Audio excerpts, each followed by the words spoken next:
Velikonočni prazniki so eni tistih, ki jih preživimo ob polni mizi dobrot, v zavetju toplega doma, v krogu družine in najdražjih. To je en družinski praznik, poleg Božiča največji praznik pri naši družini. Zaradi tega, ker smo neka stara tradicija vsega tega, to pomeni, da vsega tistega, kar dejansko v bistvu ne fali, je pri nas doma. Vzamemo si čas drug za drugega, skupaj kaj spečemo in to je tisto, kar šteje. Vse izjave, ki jih poslušate, so bile posnete že pred časom, pred nastalo situacijo in pred ukrepi. Vseeno pa pomen velike noči ostaja isti.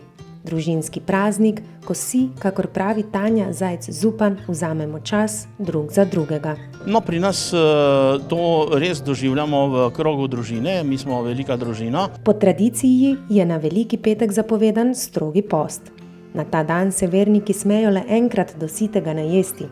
Pri tem ne smejo zaužiti mesa ali mesnih jedi.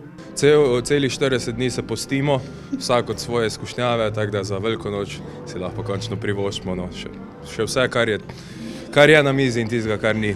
No, zdaj me zanima, kakšne so te skušnjave, res me zanima. Čega se postimo? Meso. Sladkega. Alkohola. Čokolade. Juhuhu, čas pirhov je tu. Tako bi rekli naši najmlajši. Za ta čas je namreč značilno, da se barvajo jajčka. Pri nas barvamo pirhe z barvo. Letos vam to vsekakor ne uide. Veliko je načinov, kako jih lahko pobarvate. S čebulo, z barvami, nanje zalepite nalepke, kaj narišete gor ali na spletu poiščete kak poseben način, ki ga še nikoli niste uporabili. Blagoslavljanje jajc, pirhov in vseh jedi bomo letos opravili doma. Namen ostaja isti, da se zavemo Božje dobrote in darov, ki smo jih prejeli od Boga. Praznik nas opozori na Božjo bližino in navzočnost v vsakdanjem življenju.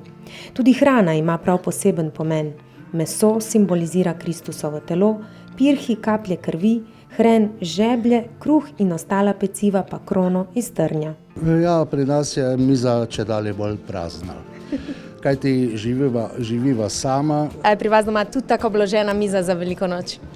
Se vidi, da je, ne, pa če jaz rad jem, ne, tako da. Ne glede na to, koliko vas je ob mizi in kako zelo je ta miza obložena, nikoli ne pozabite na pravi pomen tega in praznikov nasploh. Ne pozabite na hvaležnost in ljubezen. Vse dobro vam želim, veliko dobre volje, poguma in ne boj se. Tukaj je Bog z nami, nismo sami. Srečno!